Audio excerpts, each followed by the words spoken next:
some months ago, the film Unplanned hit the theaters in the United States and was all the rage in Catholic and Protestant circles. If you're one of the few Catholics who isn't aware of what Unplanned is, it's a documentary of sorts detailing the conversion experience of Abby Johnson, former abortion clinic manager who has since become possibly the highest profile pro-life activist in the world. Ironically, I'm actually blocked by Abby Johnson on Facebook because when I first entered the church some years ago, I was still pretty progressive and argued with her about not supporting self-described pro-life Democrats, a position that I took, which I now know was stupid and silly on my part. If you're seeing this, Miss Johnson, hey, could you unblock me? That'd be great.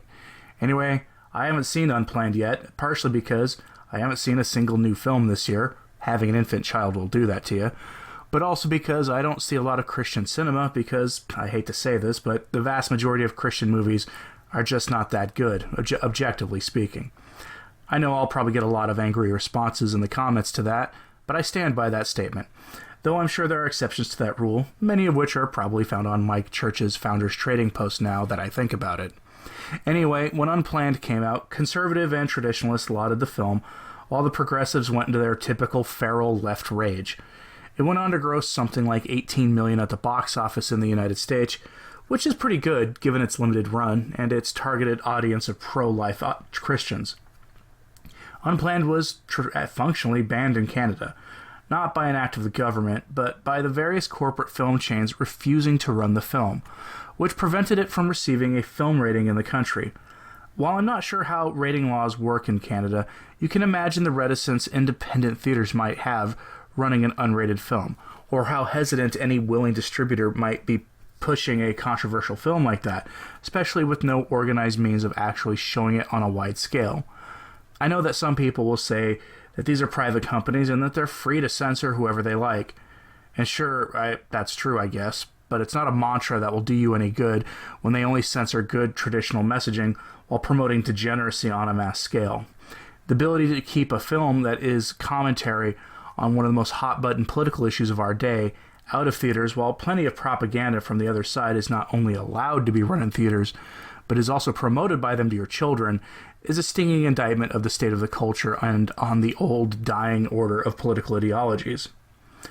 Unplanned became a news story again yesterday when Canadian theater company Cineplex decided to lift its boycott of the film.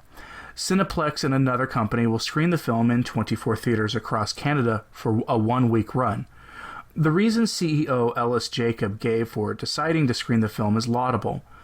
Quoting a written release by the CEO, quote, "When I immigrated to Canada back in 1969, one of the things that I loved, and still love, the most about living here was that we don't shy away from our differences.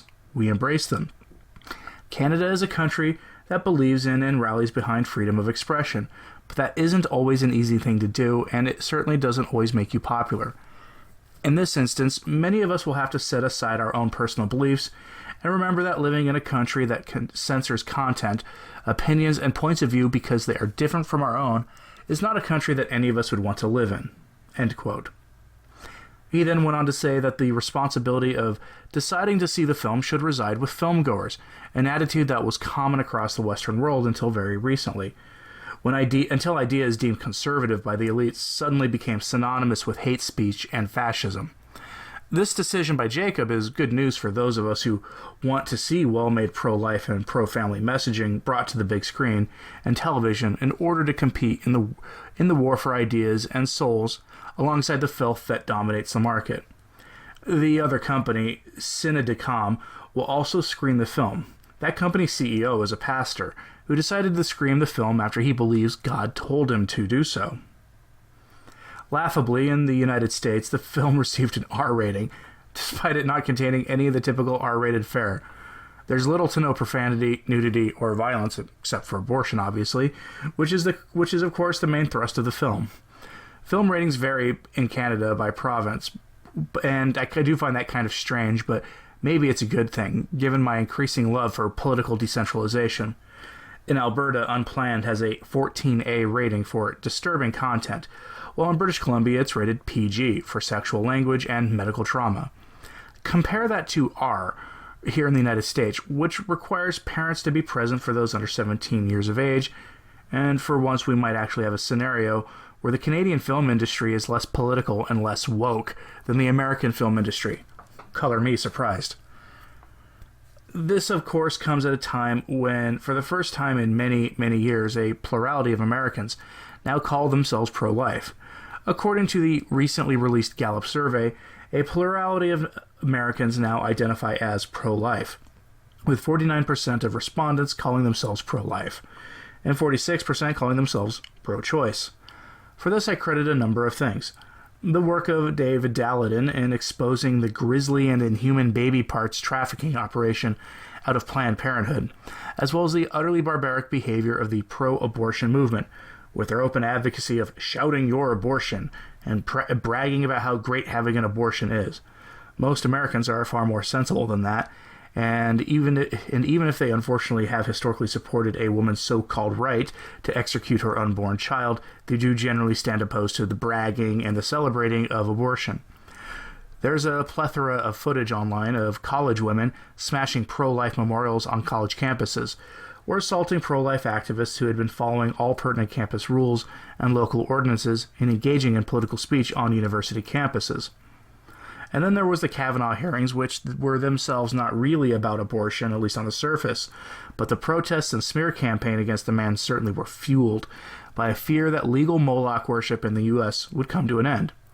All of these things must have contributed to the shift in values among the American people on this issue. Note, however, though, that 49% pro-life and 46% pro-Moloch isn't exactly a significant margin separating the two positions, but it is a good sign of progress being made for the side representing morality and sanity. But I also suspect that there is a shift going on in America and in the West more broadly. We have lived in an age of degeneracy for decades now. It didn't start in the 1960s, like some people attest. Chesterton, back in the First World War or around that time, predicted that the next wave of moral degeneracy would come from Manhattan, and he was right. That wave began in his lifetime, with open advocacy for abortion, population control, contraception, and Hollywood promoting adultery on the silver screen. The effects of those problems all emerging at the same time took decades really to have a major effect, but by the 1960s had become a major problem, especially with the advent of artificial chemical contraception at the start of that decade. The 60s were a coming out party for degenerates, and the culture hasn't recovered since. We are long since past due for a pendulum swing back in the direction of moral sanity. Perhaps that swing has just started, or perhaps there is no coming back from this age of unprecedented sexual depravity we live in, short of some form of divine intervention.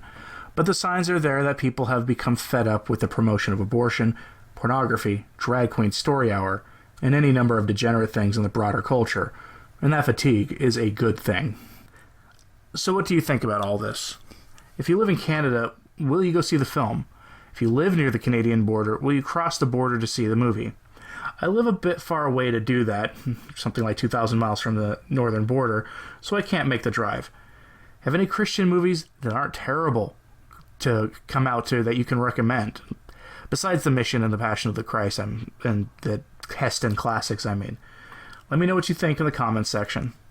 Thanks for listening. I'm Anthony Stine. Ave Maria.